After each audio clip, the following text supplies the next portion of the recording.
자, 이번 시간은 14번부터 확인합니다. 자, 14번. 헬기 활용 구조에 대한 설명으로 옳지 않은 거 잡으라 그래요. 옳지 않은 거 보겠습니다. 옳지 않은 거. 그죠? 보기 1번에 헬기 출동을 요청한 경우에, 헬기 출동시켜 주세요 라고 한 경우에는 가장 먼저 해야 할 일은 착륙 예정 지점을 정찰하고 평가하는 거다 하는 건데 1번은 맞습니다. 네, 맞는 내용. 2번에 헬리포트나 헬리패드가 없는 장소에 착륙해야 하는 경우 수직 장애물이 없는 평탄한 지역을 선정을 하는데 지명 경사도는 몇 도 이내? 8도 이내다 라고 하는 건데 이것도 맞죠? 네, 8도 이내. 3번에 조종사가 헬기를 착륙시키려고 할 때 제일 먼저 고려해야 할 사항은 착륙 지점 주변에 위치한 사물을 살피는 것이라고 하는데 아니죠. 이게 사물을 살피는 것이 아니고 바람의 방향을, 그죠? 바람의 방향을 살피는 것이 제일 먼저 고려해야 될 상황이 되겠습니다. 바람의 방향입니다. 조종사 같은 경우에는 맞바람을 받고 이제 착륙을 시켜야 되죠. 그 다음에 4번에 헬기 활용 구조 대상자가 많아 다수인 경우에는 중환자를 우선하고 다음으로 노인 및 어린이로 하며 기내에 수용 가능한 인원을 결정은 운항 지휘자가 합니다. 그렇죠? 맞는 내용. 그래서 답은 3번입니다. 조종사가 헬기를 착륙시킬 때 제일 먼저 고려해야 할 사항은 바람 방향이다 하는 거죠. 맞바람을 받고 착륙시켜야 되니까. 자, 볼까요? 자, 전부 다 뭐 여기에 다 내용이 다 중요합니다만은 시험에 출제된 보기의 내용만 살펴봅니다. 나머지 내용들은 여러분들이 다 체크해서 좀 정리를 하셔야 되고요. 자, 헬기 출동을 요청한 경우 무엇보다도 가장 먼저 해야 할 일은 착륙 예정 지점을 정찰하고 평가하는 거다. 그리고 헬리포트나 헬리패드가 없는 장소에서 착륙장을 선정할 때의 고려사항으로는 첫 번째, 수직 장애물이 없는 평탄한 지역인데 지면 경사도는 8도 이내가 되겠습니다. 3번, 4번도 과거에 시험에 보기에 나왔던 내용이죠. 착륙 장소와 장애물과의 경사도는 12도 이내로 이착륙이 가능한 곳을 선정해라. 그리고 이착륙의 경로는 30m 이내에 장애물이 없어야 됩니다. 30m 이내에. 그 다음에 착륙 장소와 장애물과의 경사도는 12도. 그 다음에 수직 장애물 같은 경우는 지면 경사도가 8도 이내. 그런 것들은 확인을 해야 될 내용이 되겠습니다. 그 다음에 조종사가 고려해야 될 사항도 많이 있죠. 조종사가 고려해야 될 사항이 많이 있는데 조종사가 제일 먼저 고려해야 할 사항은 바람이 부는 방향을 확인하는 겁니다. 바람 부는 방향. 여기 제일 먼저 해야 되고 바람은 항상 맞바람을 받고 착륙을 시켜야 되죠. 그죠? 맞바람을 받고 착륙을 시켜야 됩니다. 자, 여기 보면 가능하다면 착륙은 맑은 공기 속에서 맞바람으로 해야 된다. 바람을 딱 이렇게 맞아보면서 착륙을 시켜야 된다. 그래서 조종사는 제일 먼저 고려해야 할 사항은 바람이 부는 방향이 되겠고요. 그 다음 이제 구조 대상자가 많아. 그럴 때는 중환자를 우선으로 하고 노인과 어린이 순으로 하며 그 다음에 헬기에 탑승 가능한, 수용 가능한 인원의 결정은 운항 지휘자가 합니다. 운항 지휘자가 조종사죠. 네. 자, 15번 확인합니다. 15번. 15번은 수중구조 기술에 관한 내용이네요. 자, 수중구조 기술에 관한 설명으로 옳은 것만을 모두 고른 것은입니다. 자, 옳은 것만 모두 고른 거 확인합니다. 자, 가에 잠수대원이 물 수면에서 20리터의 공기가 필요하다면 수면이 1기압이잖아요. 근데 수심 1.5m에서는 50리터의 공기가 필요하다라고 했는데 수심 10m 내려갈 때마다 1기압씩 플러스가 되잖아요. 그러니까 여기는 15m니까 1.5기압, 수면에서 1기압, 그리고 15m는 이제 1.5기압이니까 합치면 2.5기압이죠. 그래서 20리터 곱하기 2.5 하면 50리터의 공기가 필요합니다. 그죠? 1번은 가는 맞는 내용이죠. 네. 2.5를 곱해야 되죠. 그죠? 예. 20 곱하기 2.5기압이니까 2.5를 하면 50리터이 될 거라고. 그래서 1.15m에서는 수면에서 20리터를 쓴다면 수면 15m에서는 수중 15m에서는 50리터의 공기가 소모되겠습니다. 그 다음에 호흡기는 고압의 공기통에서 나오는 공기를 잠수대원에게 주변 압력과 같게 조절해서, 만약에 여기 같이 수심 1.5m 같으면 2.5기압이잖아요. 그 2.5기압의 압력으로 공급을 해줍니다. 호흡기에서. 원래는 안에 있는 것은 굉장히 높은 기압이었는데 2.5기압으로 공급을 해주겠다. 그런 내용이죠. 맞는 내용입니다. 자, 잠수대원에게 주변의 압력과 같게 조절해서 공급하는 장치가 호흡기가 되겠습니다. 공병에 들어있는 것은 굉장히 고압이잖아요. 그걸 이제 주변 압력과 같이 낮추어서 공급해주는 것이 호흡기가 되겠고요. 그 다음 이제 부력 장비 중에 중량 벨트는 모든 장비를 착용한 상태에서 물에 딱 들어갔을 때 수면이 눈높이에 딱 오면 됩니다. 이게 이제 중량 벨트의 적정 웨이트가 되죠. 수면이 눈높이에 위치하도록 선택하는 것이 맞죠?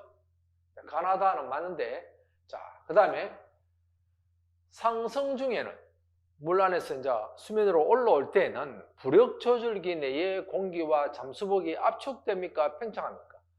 올라오니까 팽창을 하겠죠. 압축이 아니고 팽창이 되겠습니다. 그죠?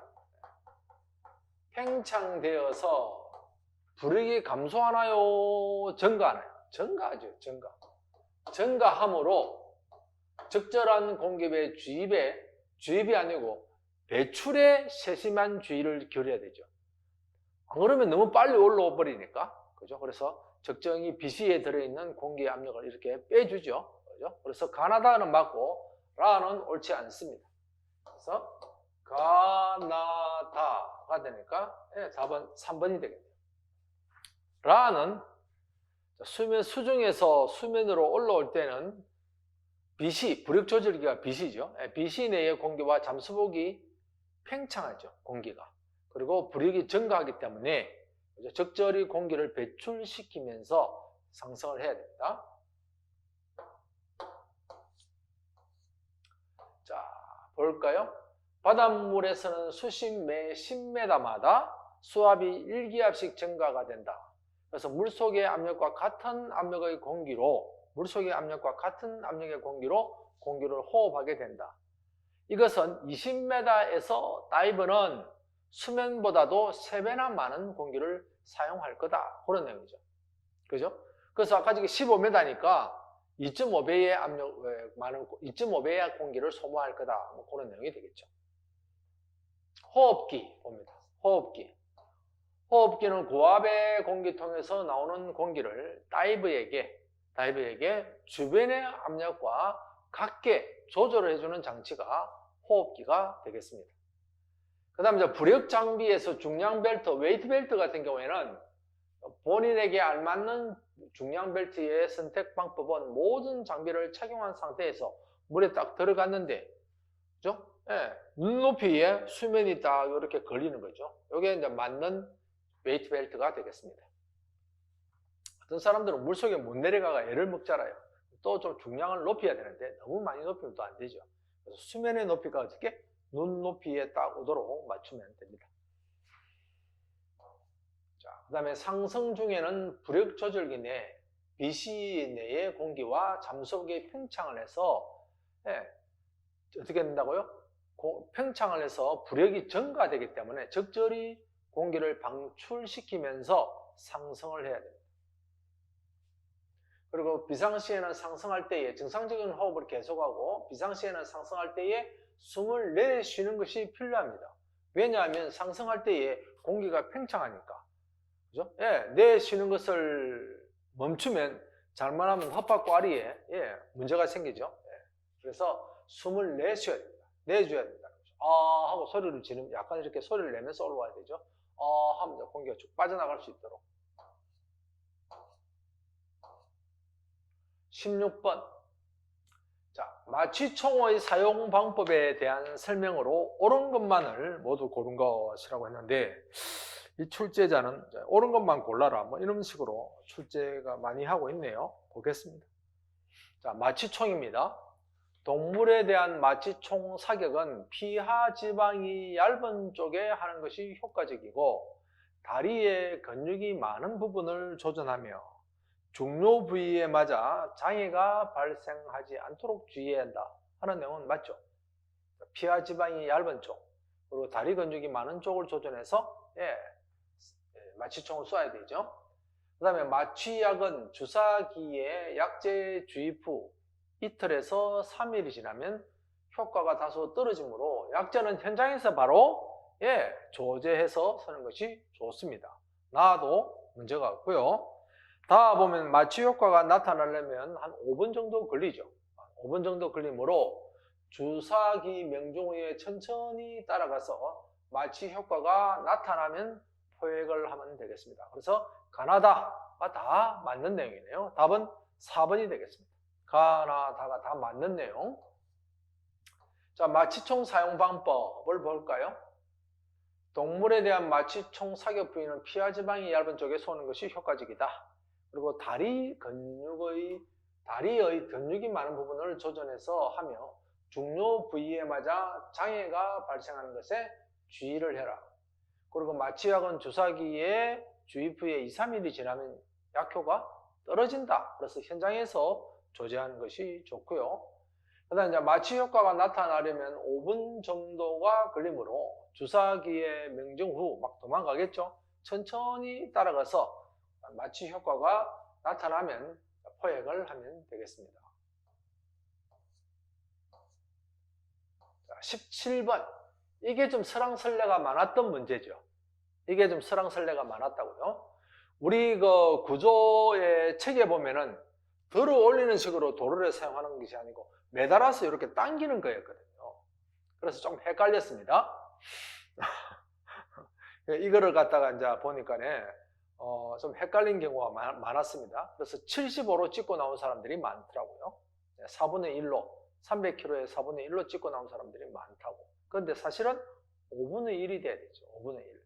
왜냐하면 움직도르래에 걸리는 로프 수를 헤아리면 됩니다. 자, 이거 같은 경우에는 움직도르래가 밑에 있잖아요. 그죠? 그래서 하나, 둘, 셋, 넷, 5개가 로프가 걸렸잖아요. 그러니까 5분의 1이어야 되죠. 움직도르래에 걸리는 로프의 수를 살리면 됩니다. 헤아리면 됩니다. 여기에 우리 책에는 이렇게 설명은 안 하고 당기는 거, 그죠? 당기는 같은 경우에는 이런 그림, 비싼 그림, 만약에 당기는 그림이라고 하면 4분의 1이 되겠죠. 근데 들어 올리니까 움직도르래에 로프가 몇 개 걸렸습니까? 5개가 걸렸잖아요. 그러니까 5분의 1이 돼야 돼요. 그러니까 300kg에 5분의 1이 돼야 되니까 60kg이 되면 되겠죠. 그죠? 5, 6에 30. 이게 시험 문제 치고 나서 막 설왕설래가 많았죠. 답은 3번이 맞습니다. 자, 이 도르래 사용할 때에는요, 움직도르래에 몇 개의 로프가 걸리느냐, 이거 보면 된다고요. 그래서 움직도르래에 몇 개 걸렸습니까? 5개 걸리면 5분의 1, 4개가 걸려있으면 4분의 1, 3개가 걸려있으면 3분의 1, 2개가 걸려있으면 2분의 1, 그런 식으로 계산하면 됩니다. 그래서 이거는 75, 2번으로 찍고 나오는 사람들이 많더라고요. 2번이 아니고 3번이 맞습니다. 움직도르래에 걸리는 로프의 수를 헤아리면 됩니다. 자, 밑에 여기 보면요, 이거 같은 경우에는 움직도르래가 없죠. 그럼 여기에 만약에 100kg라고 한다면, 은 당기는 힘도 100kg가 돼야 되죠. 그 다음에 여기에 이제 움직도르래가 있는데, 움직도르래 로프가 몇 개 걸려 있습니까? 하나, 2개. 그럼 100kg 같으면 요 당기는 힘은 50kg의 힘으로 당겨야 되죠. 그죠? 그 다음에 여기 움직도르래 로프가 몇 개 걸려 있습니까? 하나, 둘, 3개. 그럼 100kg 같으면 33.3kg의 힘으로 당겨야 물체를 들어 올릴 수 있죠. 그 다음에 이제 요거 같은 경우에 봅니다. 움직도르래에 로프가 몇 개 걸려 있습니까? 하나, 둘, 셋, 4개가 걸려 있죠. 그러니까 4분의 1. 즉, 여기에 100kg 같으면 이게 25kg의 힘으로 당겨낼 수 있다는 거죠. 자, 움직 도르래에 로프가 몇 개 걸리느냐에 따라서 힘의 배수는 차이가 난다는 거 체크하겠습니다. 좀 헷갈렸죠, 그죠? 헷갈리게 시험 문제가 나왔네요. 이거 시험 치고 나서 2번이다, 전부 다 2번으로 거의 다 잡고 나왔더라고요. 2번이 아니고 3번이 되겠습니다. 항상 움직이는 도르래에 로프가 몇 개의 걸려 있느냐, 그거 보고 배수를 찾으면 되겠습니다. 움직 도르래에 로프가 5개 걸렸으면 5분의 1, 4개가 걸렸으면 4분의 1, 그렇게 되는 거죠. 그래서 우리 문제와 같이 움직 도르래는 실제 로프가 몇 개 걸려 있습니까? 5개 걸려 있잖아요, 그죠?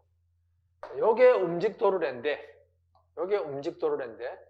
움직이는 도르래에 로프가 하나, 둘, 셋, 넷, 여기까지 5개 걸려 있잖아요.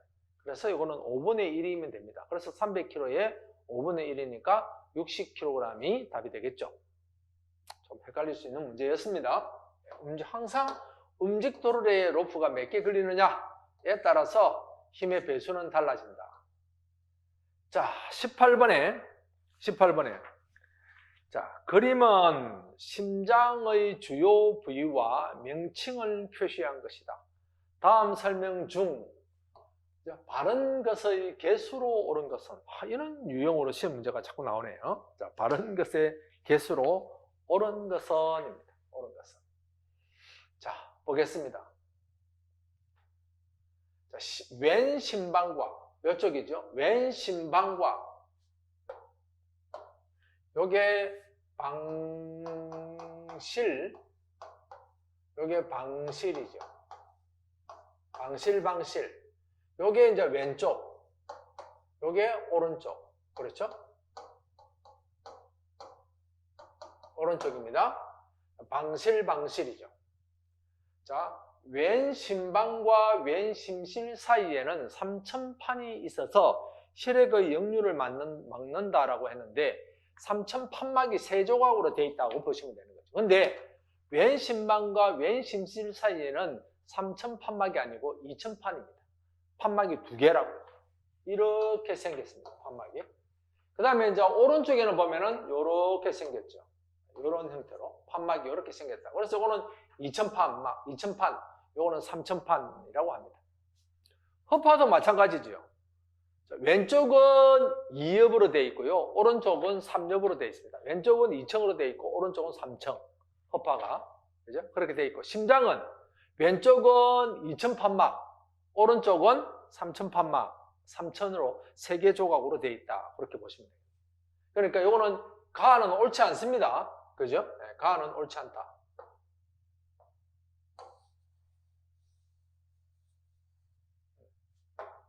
판막이 왼쪽은 요렇게 되어 있고요.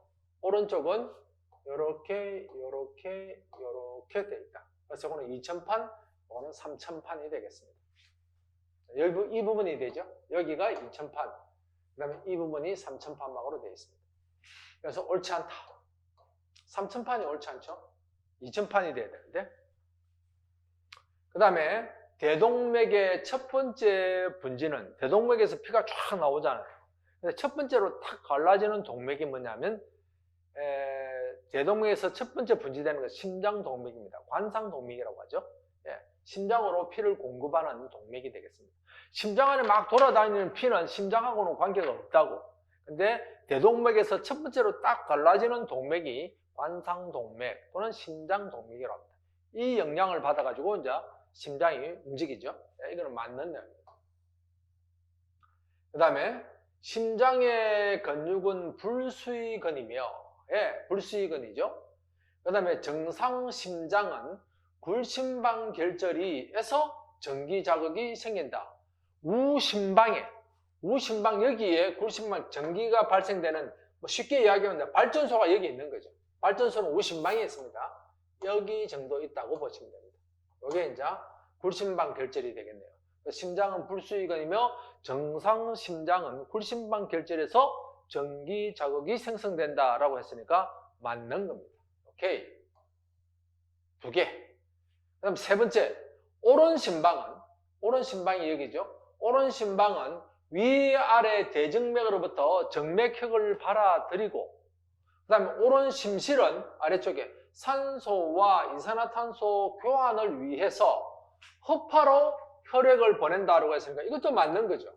그죠? 그 다음에 여기에서 말하자면 이쪽에서 허파로 이렇게 피를 보내죠. 여기 허파라고 하면. 그래서 요거는 심장에서는 어쨌든 나가는 거니까 허파 동맥이라고 하죠. 그죠? 아직 산소가 교환이 이루어지지 않았기 때문에 동맥은 동맥인데 산소가 풍부하지 않은 동맥이죠. 그죠? 그래서 우심실에서 허파로 피를 촥 짜주는 것이 요거 보고 뭐라고 한다? 허파 동맥이라고 합니다. 심장에서 나가니까 동맥이다 이 말이죠. 그런데 산소는 없다기보다는 적은 혈액이 되겠습니다. 그리고 오른 심방은 위아래 대정맥으로부터 정맥혈을 받아들이고 오른 심실은 산소나 이산화탄소의 교환을 위해서 허파로 피를 보낸다고 하는 거죠. 이것도 맞는 내용입니다. 마에 보면 심장 박동 조절 부위는 심박동수를 조절하며 오른 심실에 있는 이라고 하는데 오른 심실이 아니고 오른 심방이죠.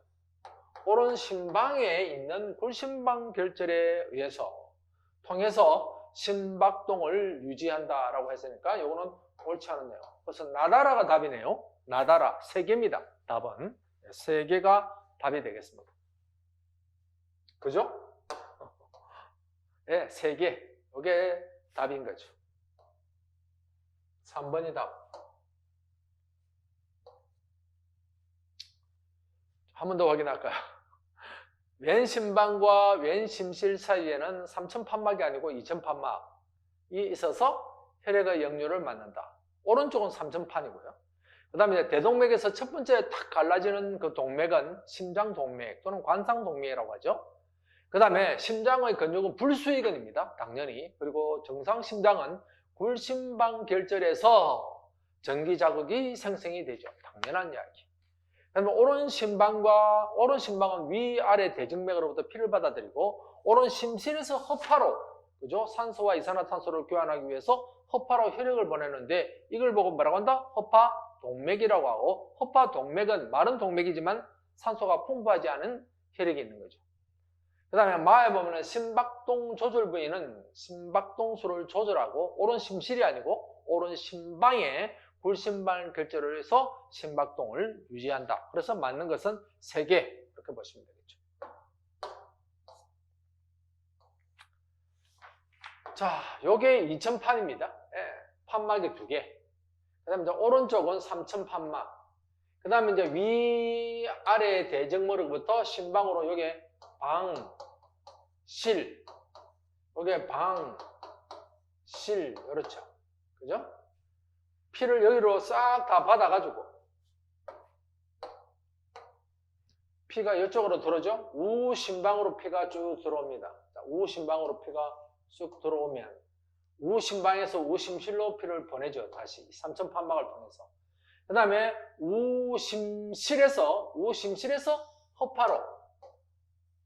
우심실에서 허파를 보내는 피를 보내는데 이 동맥을 뭐라고 한다? 허파동맥. 심장에서 나가니까 허파동맥. 그 다음에 허파에서 산소를 교환해가지고 들어오는 이것은 허파 뭐라고 하겠습니까? 심장으로 들어오니까 정맥입니다. 마른 정맥인데 산소가 풍부한 정맥이죠. 그 다음에 들어오면은 좌심방에서 좌심실로 피를 보내죠. 근데 요건 이제 2000판막. 그 다음에 이제 좌심실에서 전신으로 피를 쫙 이렇게 보내는 그런 경우가 되겠습니다. 크기는 우리 한 주먹만 하다 그러더라고요. 주먹만 하다. 굉장하죠. 이 심장이.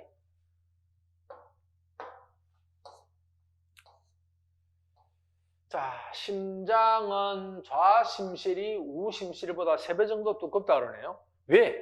전신으로 피를 짜내야 되니까. 훨씬 두껍습니다. 근육이. 자, 심박동은 심장 전도계에 의해서 조절되며 전기적 자극에 의해서 움직인다.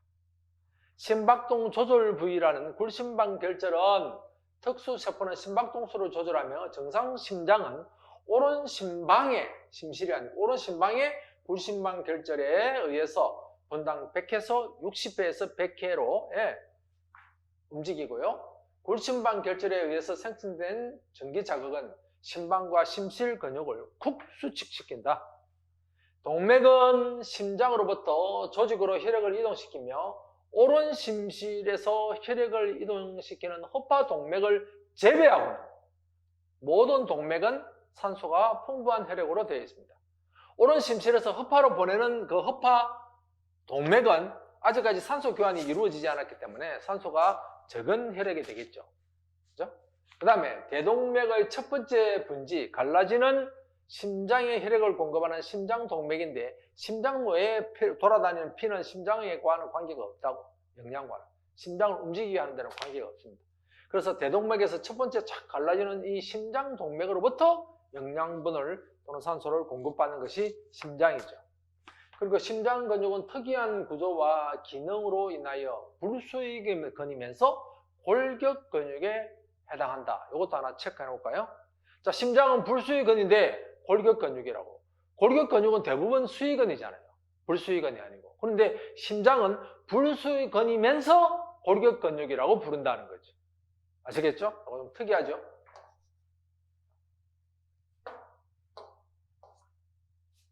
(19번) 뇌졸중 환자. 자, 뇌졸중 환자에 대한 평가 및 응급처치 방법으로 옳지 않은 것. 자, 옳지 않은 것 확인하겠습니다.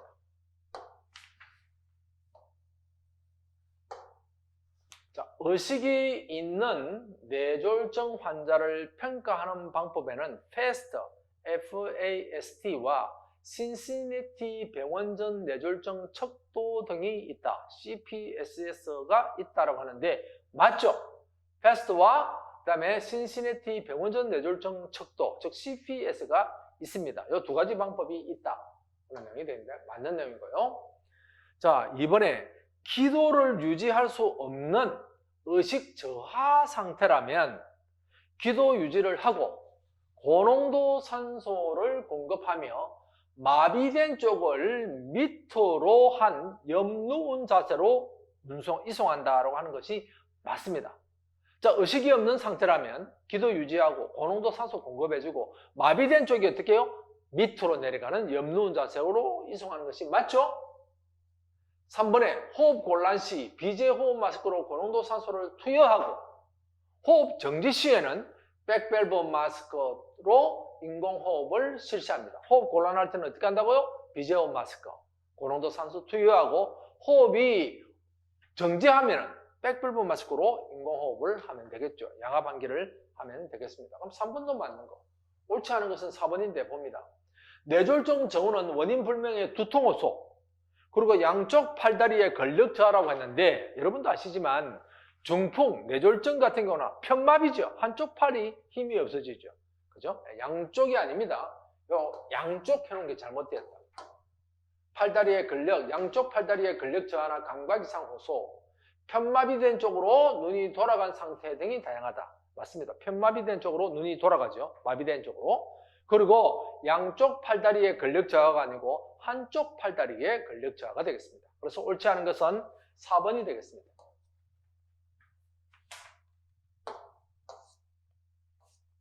자, 신시내티 병원전 뇌졸중 척도, CPSS라고 하는데 신시내티 병원전 뇌졸중 선별검사. 선별검사는 안면의 편측 하수, 팔의 편측 근력 저하, 그리고 발음 이상 세 가지로 평가하며 한 가지라도 해당이 되면 72%의 확률로 뇌졸중이라는 거죠. 한 가지라도. 안면 편측 하수, 그 다음에 팔의 편측 근력 저하, 발음 이상에서 한 가지라도 해당이 되면 72%의 확률로 뇌졸중이라고 하는 겁니다. 세 가지 모두 해당하면 85%의 확률로 뇌졸중을 발견하는 재현성이 좋고 민감도가 좋은 선별검사가 되겠습니다. 그 다음에 FAST, FAST 같은 경우는 F가 뭡니까? Face, A는 Arm, S는 Speech, 그리고 T는 Time이죠. 이걸 가지고 뇌졸중 환자를 평가하는 방법이 FAST가 되겠습니다. 자, 응급처치에서 보면 호흡 곤란을 호소하면 백밸브 마스크로 고농도 산소를 공급하고 인공호흡을 준비한다라고 되어 있죠. 그 다음에 이제 의식이었거나 기도를 유지할 수 없는 의식 저하 상태라면 기도를 유지하고 고농도 산소를 공급하고 마비된 쪽을 밑으로 해서 옆누운 자세로 이송을 하면 되겠습니다. 자, 뇌졸중의 일반적인 증상에서 보면 얼굴, 한쪽 팔과 다리의 근력 저하지요. 네. 양쪽이 아니고 한쪽의 팔과 다리의 근력이 저하된다고. 그리고 또는 감각이 이상이 있다. 그런 내용이 되겠습니다. 그 다음에 여기 보면 편마비, 한쪽 감각의 상실. 편마비된 쪽으로 눈이 돌아간다. 뭐 그런 내용도 있죠. 뇌졸중과 관련되는 내용들입니다. 자, 여기서 보면 자, 기도 유지와 비강 캐뉼라를 통해서 산소를 공급한다.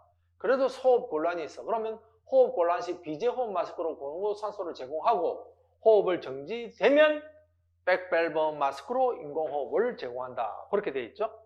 요약에 이렇게 되어 있습니다. 첫 번째, 비강 캐놀라로 산소 공급. 호흡 곤란이 생기면 비제호흡 마스크로 고농도 산소를 제공하고 호흡을 정지하면 백밸브 마스크로 인공호흡을 실시해라. 그런 내용이 있죠. 그죠? 자, 20번입니다. 요게 제가 볼 때는 시험 출제자가 난이도 상중상 문제로 낸 것 같습니다. 어려운 문제로 나왔는데, 제가 18년 동안 출제 문제들을 쭉 다뤄봤는데, 처음으로 이 파크랜드 공식이 나왔습니다. 파크랜드 공식이 나왔다는 거죠. 한 3년 전에 이 파크랜드 공식이 우리 전술에 이제 들어왔는데, 한 3년 정도 전이 같네요. 이 파크랜드 공식으로 해서 처음 시험 문제는 처음으로 나왔는데, 제가 볼 때는 난이도 상중상 문제가 되겠습니다. 어려운 문제. 이거 맞춘 사람은 제가 볼 때는 뭐 합격했다. 그렇게 생각이 드네요. 자, 봅니다. 내용을 한번 볼게요. 60kg의 승인이 가슴에 금괴 탄 화상을 입었대. 가슴에 화상을 입었습니다. 그리고 오른팔, 오른손에 전면입니다. 전면에 수포 화상을 입었다고. 금괴 탄 화상을 입었다면은 요거는 3도 화상이죠. 네, 3도 화상. 그 다음에 오른팔, 오른손 전면에 수포 화상이니까 요거는 2도 화상이네요. 그 다음에 이제 왼손에 가벼운 통증이 동반된 붉은색 화상을 입으면 요거는 1도인데, 요거는 1도 화상이죠. 1도 화상을 입었을 때 파크랜드 수액 공식에 따른 첫 1시간 동안에 수액 투여량으로 오른 것은입니다. 수액의 투여량으로 오른 것을 물었다고요. 자, 요거는 구의 법칙에 대해서도 여러분들이 바삭하게 깨고 있어야 되고, 파크랜드 공식은 줬으니까, 그죠? 줬는데 또 하나의 문제가 뭐가 있습니까? 요거는 24시간 수액량이긴 한데, 최초의 8시간 동안 이 수액의 반을 50%를 투여하죠. 근데 또 첫 1시간이니까 8시간에 8분의 1이겠죠? 그죠? 요거까지 계산하고 있어야 답을 찾아낼 수 있는 문제가 되겠습니다. 자, 문제는 이렇게 나왔습니다. 자, 공식부터 먼저 거꾸로 제가 한번 또 확인을 하겠습니다. 자, 먼저 구의 법칙을 한번 볼까요? 구의 법칙. 구의 법칙인데, 구의 법칙에서 보면 성인 같은 경우에 과거에는 이제 앞전 2년 전 시험인가 애기들 구의 법칙에 대한 뭐 화상 면적을 계산하는 거 시험에 나오기도 했죠. 그죠? 그래서 구의 법칙은 여러분들이 확실하게 이것도 깨고 있어야 된다. 자, 성인 같은 경우에 가슴에 그죠? 화상을 입었대요. 그럼 이거는 가슴은 몇 프로입니까? 9%. 그죠? 그 다음에 오른쪽 팔에 그죠? 오른팔 전면에 수포 2도 화상. 자, 가슴에는 3도 화상이네요. 이거는 3도 화상. 그죠? 그 다음 오른팔 전면에 화상을 입었잖아요. 팔에. 몇 프로? 4.5%. 이거는 2도 화상이죠? 4.5%는 이거는 2도 화상입니다. 그죠? 자, 이렇게 일단 또 확인을 하겠습니다. 그 다음에 이제 왼손에는 뭐 있었는데 1도 화상은 여기에 해당이 안 되니까 빼고요. 2도 화상과 3도 화상을 계산해보면 구의 법칙으로 가슴이니까 9%, 오른팔 전면이니까 4.5%, 13.5가 되죠. 13.5. 이렇게 확인을 하고 또 문제를 보겠습니다. 자, 보면 프로테이지는 가슴이니까 9%, 오른팔 전면이니까 4.5니까 13.5%가 되죠. 그래서 우리가 공식에 보면 4ml 곱하기 몸무게 곱하기 2도 화상 또는 3도 화상의 면적이거든요. 퍼센테이지거든요. 그러면 여기에서 4ml, 그러니까 4가 들어가야 되죠. 이 사람 몸무게가 얼마였습니까? 성인인데 60이죠, 60. 예. 여기 50으로 제가 잘못 썼네요. 60입니다. 그죠? 60kg. 곱하기 13.5를 하면은 3240ml 24시간 동안 줘야 될 양이 됩니다. 그런데 첫 8시간 동안 투여량은 이 총량의 절반을 줘야 되잖아요. 그러니까 1620이 될 겁니다. 그죠? 3240의 절반이니까 1620이 되네요. 그죠? 그 다음에 첫 1시간 동안 투여량이니까 투여량의 1620에 나누기 8을 하면 되죠. 나누기 8. 그러면은 202.5ml 첫 시간, 우리가 1시간에 줘야 될 양이 되겠습니다. 그런데 밑에 내용을 보면, 자, 병원으로 이송은 대개 1시간 이내이기 때문에 초기 주입하는 수액량으로 환자의 몸무게 kg당 0.25ml를 화상 면적에 곱한 양을 주는 것이 합리적이다라고 하는 거죠. 자, 여기 보면 첫 0.25ml, 그죠? 0.25ml에 몸무게 곱하기 화상 면적이라고. 요거 0.25 곱하기 60 곱하기 13.5를 하면은 202.5ml이 됩니다. 그럼 답은 202.5ml이라고 하는 거죠. 여기 답이었습니다. 파크랜드 수액 공급 계산하는 방법이죠. 그죠? 네. 자, 한 번 더 정리합니다. 자, 화상을 입은 면적이 크면 병원 전 처치에서 적극적으로 수액요법을 시행해야 되죠. 시행을 해야 되고, 자, 공식입니다. 4ml 곱하기 환자 몸무게 곱하기 2도 내지 3도 화상의 체표면적 퍼센테이지가 하는데, 요걸 계산하면 24시간 동안 줘야 될 수액량이 나온다고요. 요 수액량이 4 곱하기 60 곱하기 13.5면 3240, 즉 24시간 동안 줘야 되고, 첫 8시간 동안 그 중량에 여기 보면 화상 후 첫 8시간 동안 전체 수액의 반을 준다고요. 그러니까 3240의 절반이면 3620이 되고, 그 다음에 첫 1시간 동안 투여량은 1620에 나누기 8시간이니까 나누기 8로 하면은 1시간 줘야 될 수액량이 되죠. 그래서 계산해보면 202.5ml이 되고, 또 간편하게 계산할 때에는 0.25 곱하기 환자의 몸무게 곱하기 체표면적, 2도 내지 3도 화상의 체표면적을 하면 또 첫 1시간에 줘야 될 수액량이 나오기도 합니다. 얼마라고요? 202.5ml이 되는 거죠. 계산 방식입니다. 제가 볼 때는 이거 맞추는 사람이 아마 알고 맞춘 사람이 없지 싶긴 한데, 예. 계산 공식으로는 제가 알기로는 한 3년 전에 우리 그 원문에 올라왔고요. 이걸로 시험 문제 나오기는 처음이기 때문에 아마 쉽지 않았을 거라고 생각이 듭니다. 답은 1번이 되겠습니다. 1번. 쉽지 않은 문제였습니다. 아마 이거 알고 계산해서 맞춘 사람은, 그 정도로 심도 있게 공부한 사람은 제가 볼 때는 이번에 다 합격을 했겠죠?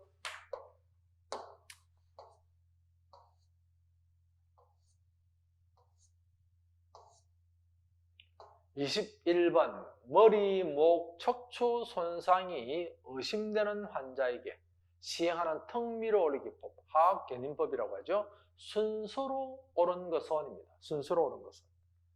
자, 가에 보면 환자의 머리맡에 무릎을 꿇고 바닥에 팔꿈치를 댄다.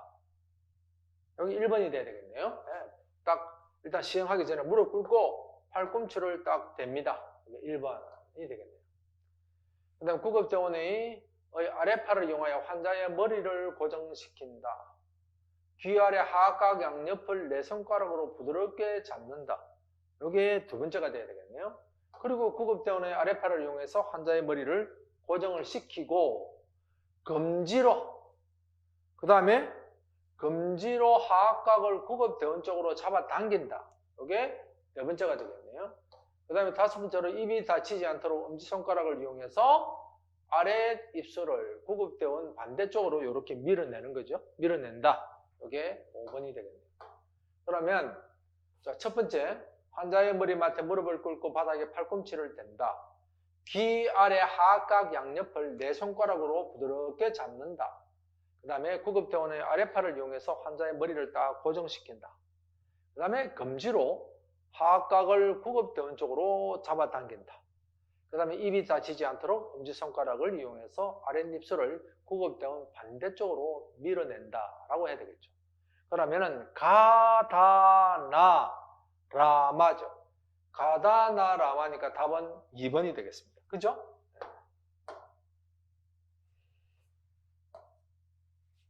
글로 표현하니까 오히려 더 헷갈릴 수도 있습니다. 그죠? 그러니까 턱 밀어 올리기법. 턱 밀어 올리기법 순서 한 번 더 확인을 해봅시다. 자, 조심스럽게 환자의 머리, 목, 척추가 일직선이 되도록 앙와이를 취해준다고 해서 반듯하게 눕히는 거죠. 그리고 환자 머리맡에 무릎을 딱 꿇고 팔꿈치를 댄다. 그 다음에 귀 아래 하악각 양옆을 네 손가락으로 부드럽게 잡고 구급대원의 아래팔 쪽으로 환자의 머리를 딱 고정시킵니다. 그리고 금지로 하악각을 구급대원 쪽으로 쑥 잡아당기죠. 잡아당기고 입이 다치지 않도록 엄지손가락을 이용해서 아랫입술을 구급대원 쪽에 반대쪽으로 밀어내고, 그리고 환자의 머리를 신전, 굴절, 회전시켜서는 안 된다. 그런 내용이 되겠습니다. 한 번쯤은 여러분들이 한 번 더 정리를 해서 정독을 하면서 확인을 또 머리에 연상시켜가면서 기억을 하시면 되겠습니다. 턱 밀어 올리기법이 되겠습니다. 턱 밀어 올리기법은 목이나 척추 손상이 의심되는 환자에게 사용하는 기도 개방법이죠. 그죠?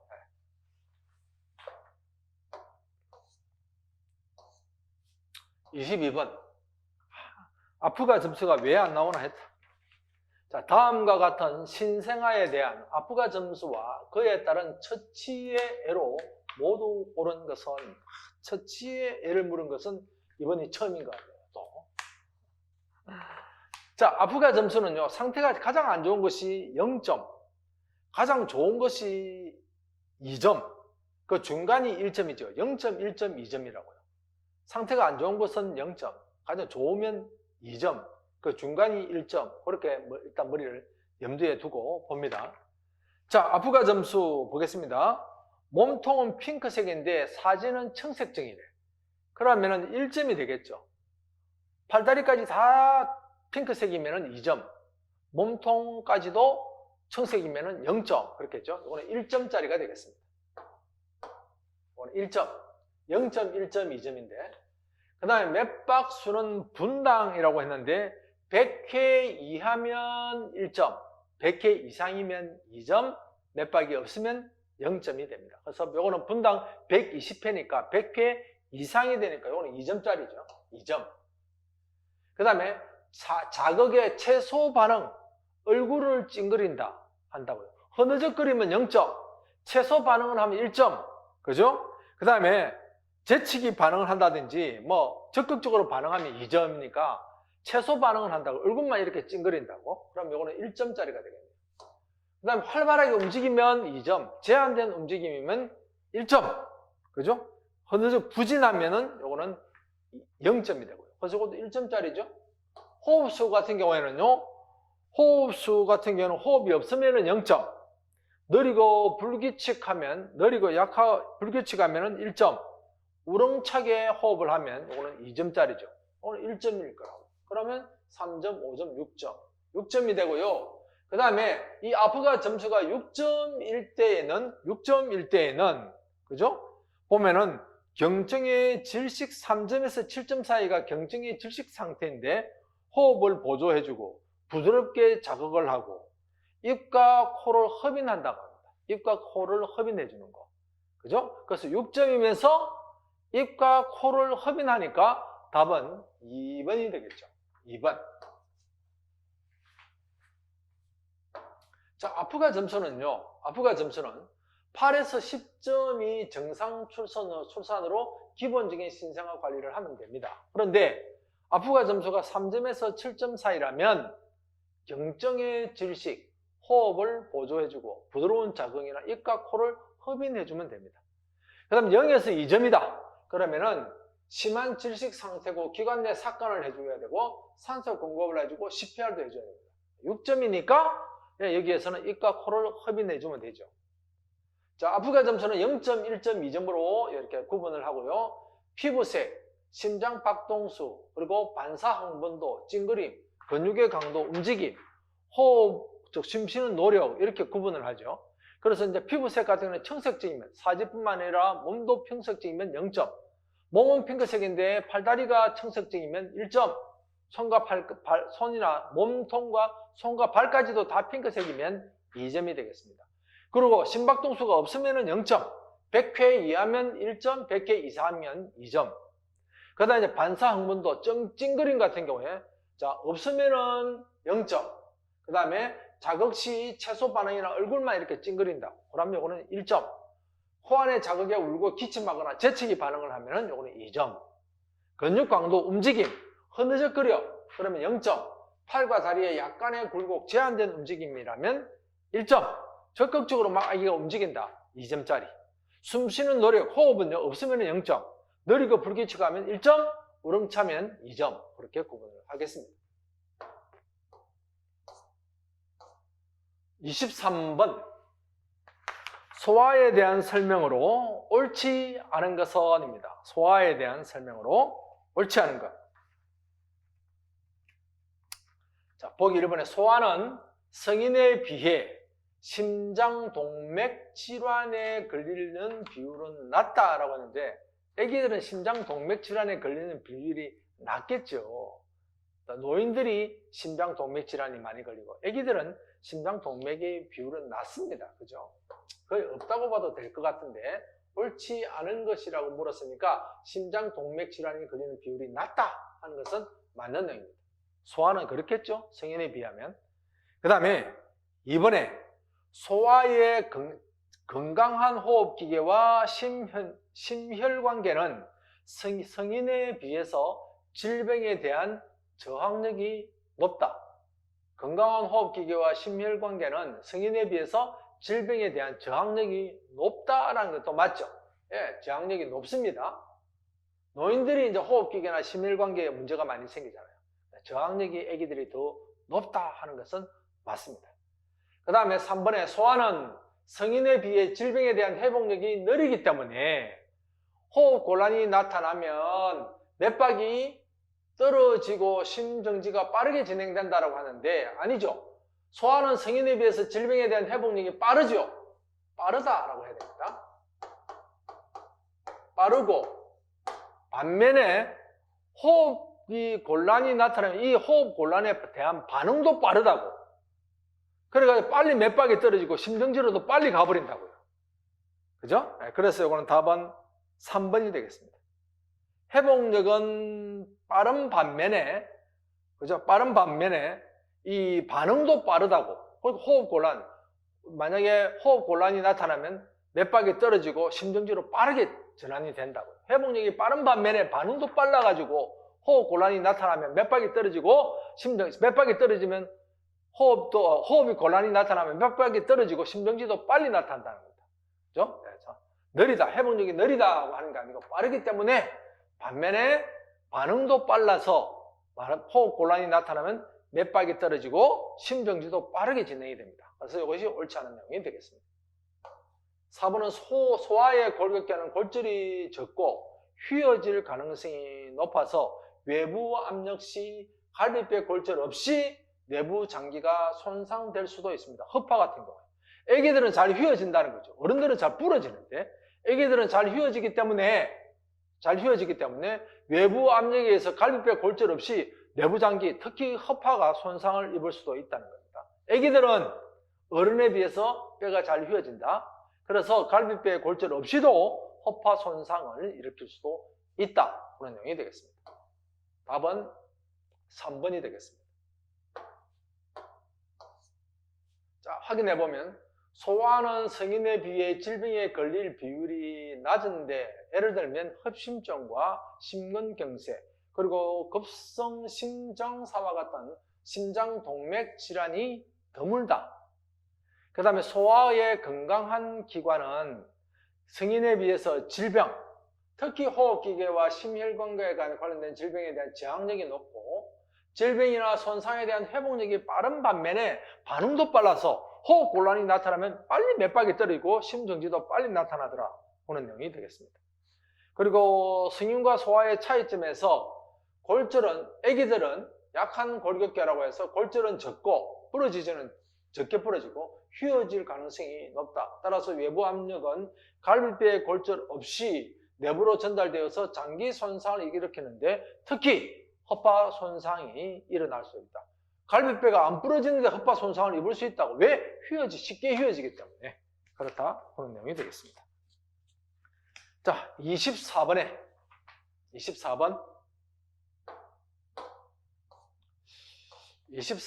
자동식 인공호흡기에 대한 설명으로 옳지 않은 것은입니다. 자동식 인공호흡기가 있습니다. 옳지 않은 것 1번에 인공호흡 시 99.9% 이상의 고농도 산소 공급이 가능하다. 자동식 인공호흡기는요 99.9% 이상의 고농도 산소 공급이 가능합니다. 이게 맞는 내용이죠? 네, 맞습니다. 그 다음에 공기가 허파에 차는 것을 최소화하기 위해서 마시는 덜숨과 뱉어내는 날숨의 시간비는 1대3이다. 하면 뱉어내는 것은 3으로 뱉어낸다고 하는데 3이 아니고 1대2죠. 1대2입니다. 그죠? 1대3이 옳지 않은 내용입니다. 자, 덜숨과 날숨의 비율은 1대2의 비율로 한다. 시간. 마시는 게 1초. 만약에 마셨다면 뱉어내는 것은 2초. 후. 그런 형식으로 1대2의 비율로 한다. 옳지 않은 내용이 되겠네요. 2번. 그 다음에 최대 기도 압력은 60cm H2O 이상일 때에 경보음과 함께 압력이 외부로 자동 배출됩니다. 최대 기도 압력은 얼마요? 60cm H2O 이상이 되면 경보음이 울리고 외부로 압력이 배출됩니다. 맞는 내용이죠? 그 다음에 배팽만을 방지하기 위하여 체중이나 상태에 따라 6단계로 산소 공급량 조절이 가능합니다. 또 맞는 내용이죠. 답은 2번입니다. 허파에 공기가 차는 것을 최소화하기 위해서 덜숨과 날숨의 시간비는 1대2입니다. 1대3이 아니고요. 자, 자동식 인공호흡기 볼까요? 자동식 인공호흡기는 호흡 부전이나 호흡 곤란 환자에게 자동 수동으로 적정량의 산소로 안전하고 효과적으로 공급하는 장비가 된다. 그 다음에 압축 산소의 동력원으로는 자, 시간분의 부피 방식이다. 시간분의 부피 방식. 시간분의 부피 방식이 된다. 항상 분모부터 먼저 읽죠. 시간분의 부피 방식이다. 그 다음에 공기가 허파에 차는 것을 최소화하기 위해서 덜숨과 날숨은 1대3이 아니고 1대2의 비율로 한다. 그 다음에 배팽만을 방지하기 위하여 체중이나 상태에 따라 6단계로 산소 공급 조절이 가능하다. 그 다음에 최대 기도 압력은 60cm H2O 이상 시 경보음과 함께 압력이 외부로 자동 배출되고요. 그 다음에 자동 인공호흡기는 인공호흡 시 99.9% 이상의 산소 공급도 가능하다. 그런 내용이 되겠습니다. 나머지 내용들도 여러분들이 정독을 하면서 한번 정리를 해 주셔야 될 부분이 되겠죠. 네. 자, 마지막 문제 볼까요? 구급활동일지, 그죠? 구급활동일지 작성 요령에 있는 내용인데, 우리 원문에 보면, 부록에 보면, 외상 환자, 응급처치 세부 상황표, 그 다음에 심내혈관 환자 응급 상황 세부, 응급처치 세부, 작성표, 이런 것들이 있거든요. 여기에서 최근에 한 문제씩 툭툭 튀어나오네요. 그죠? 부록에 있는 내용인데. 그거 보면 굉장히 세부 상황표라고 해가지고 뭐 좀 이렇게 공부하기가 어려운 부분인데 여기에서 시험 문제가 자꾸 나옵니다. 한번 볼까요? 자, 구급활동일지 작성에 대한 설명으로 옳은 것만을 모두 고른 것은, 옳은 것만 또 모두 고른 것은, 시험 출제 형식이 이렇게 자꾸 잡혀 나오네요. 봅니다. 옳은 것만 모두 고른 것. 자, 1번에 환자의 성별은 문진에 의하고 구급대원이 판명할 수 없는 경우 의료기관으로 이송 후 의사의 판단에 의한다. 성별은 어떻게 한다고요? 문진. 구급대원이 잘 모르겠어. 그럴 때는 기관으로 이송 후 의사의 판단에 의한다. 제가 조금 내가 공부하는 있는 근무한 곳에 앞쪽에 나가면 광장이 있는데 오늘 안 그래도 제가 광장을 조금 걸었는데 보니까 남자인지 여자인지 도저히 구별 못하는 그런 사람도 있더라고요. 만약에 뒷모습이 여자 같으면은 앞모습을 보니까 남자가 50.1%, 여자가 49% 정도 되는데 머리를 보면 알겠다 싶어서 머리를 갔는데 딱 묶었더라고요. 고무줄로. 그런데 남자 같기도 하고 여자 같기도 하고. 그런데 환자의 성별은 문진에 물어보고 그리고 구급대원이 모르겠어. 그러면 의료기관으로 이송 후에 의사의 판단에 의합니다. 이거는 맞는 내용입니다. 판단에 의합니다. 그 다음에 의료지도기관은 의료지도의사의 소속이 아닌 수행 장소를 기록한다. 단 길에서 우연히 만난 의사의 의료지도는 제외한다 하는 거죠. 이것도 맞습니다. 수행 장소를 기록합니다. 맞는 거죠. 근데 길에서 우연히 만난 의료지도는 그죠? 수행 장소가 아니고 어디에 근무하는지에 기록을 하면 되겠죠. 그죠? 근데 이거는 맞는 내용으로 일단 보겠습니다. 조금 의료지도는 제외한다라는 내용이 조금 아리삼하긴 한데 이렇게 두고 확인합니다. 그 다음에 한번 볼까요? 요거는 맞는 내용. 요거는 조금 애매하긴 한데 동그라. 자, 그 다음에 각 항목의 기타라는 체크하지 않는 것이 원칙이고 유사 항목이 없어 그렇게 해서 불가피한 체크를 할 경우에는 그 내용을 간략히 기재한다라고 했는데 불가피하게 만약에 체크를 해야 된다면 간략히 기재하는 것이 아니고 상세히 기재해야 됩니다. 간략히가 아니고 상세히죠. 상세히 기재를 해야 됩니다. 그럼 다가 있으면 일단 안 되는 거죠. 이거는 아니네요. 1번 아니면 3번입니다. 나가 다 들어갔으니까 나는 맞는 걸로 보시면 되겠네요. 그죠? 그 다음에 이제 다는 빠져야 되고. 그 다음에 라봅니다. 동공 반응을 평가한 후에 동공의 크기가 4mm를 초과하는 경우에는 산동으로 본다. 큰 걸로 본다. 하는 거죠. 산동으로 본다. 맞습니다. 이것도. 4mm를 초과하면 산동으로 보죠. 라가 들어가야 되네요. 라도 있네요. 마법이다. 아동학대 또는 노인학대 중 방임에 의한 경우는 방임을 했다고. 그래서 이거는 노인이나 아동에게 방임을 했다. 같은 경우에는 방임의 경우에는 질병외가 아닌 질병으로 분류되기도 합니다. 여기에 맞죠? 마가 들어가야 됩니다. 그죠? 마가 들어가야 되니까 답은 3번이 되겠네요. 마가 들어가야 되고.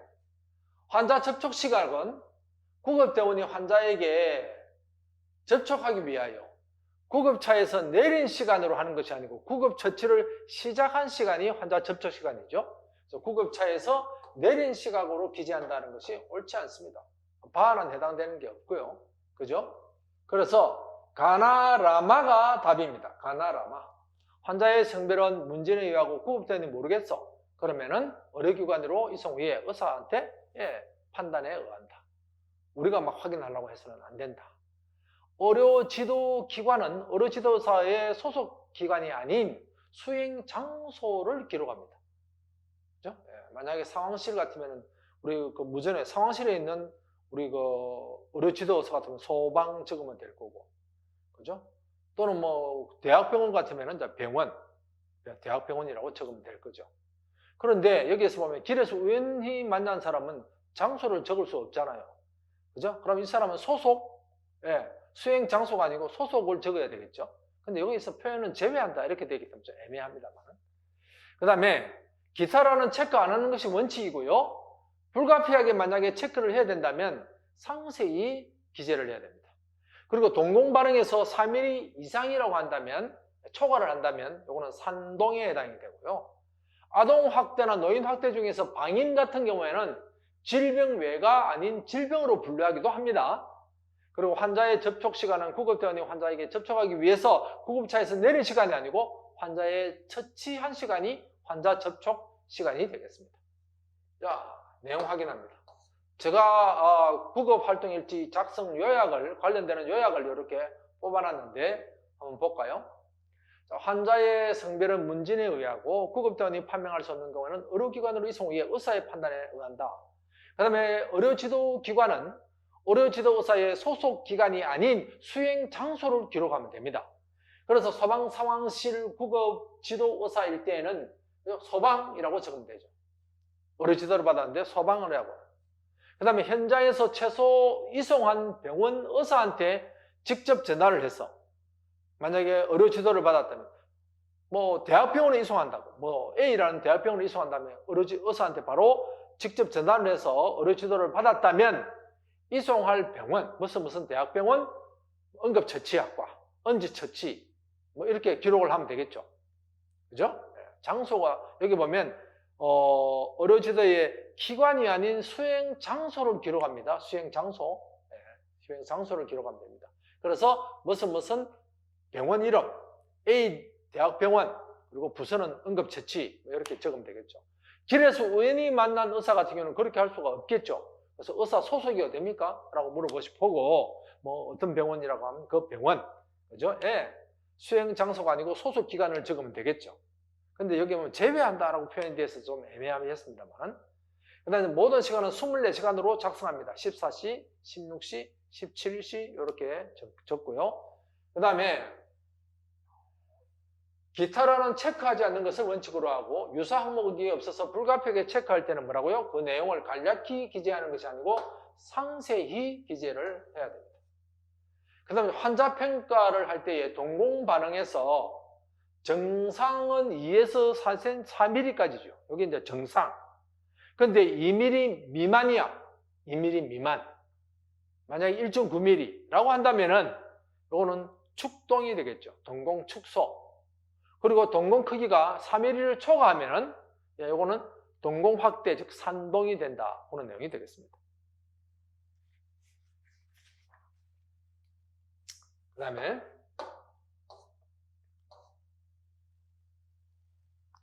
아동학대 또는 노인학대 중에서 방임의 경우에는 질병 외가 아니고 질병으로 분류되기도 한다.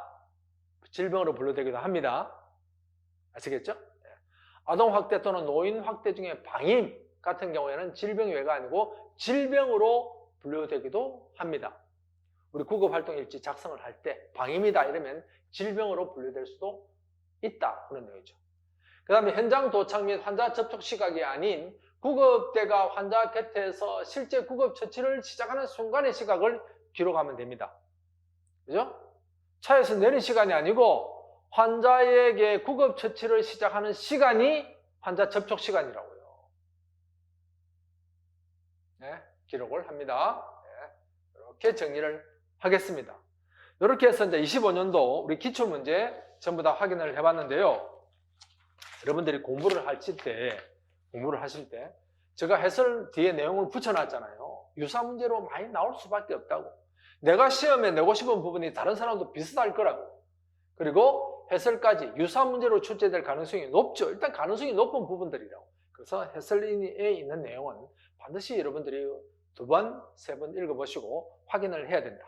그리고 시간을 두고 공부하지 않으면 여러분들이 기출문제 풀어보면 알지만 석 달 컷으로 안 된다고요. 그죠? 참여하는 데 의의를 두면 안 되는 거죠. 그래서 충분한 시간과 좀 노력을 투자를 해서, 그죠? 주식 투자, 부동산 투자뿐만 아니라 내 자신한테 투자하라고. 이게 바로 경제 활동이고 여러분들한테 경제적인 뭐 내용들을 조금 더 낫게 하는 내용일 수 있을 거라고요. 여기에 여러분들 한번 투자해 볼 것을 제가 권해 드리겠습니다. 자, 여러분들 이번 시간 여기까지 정리를 하고요.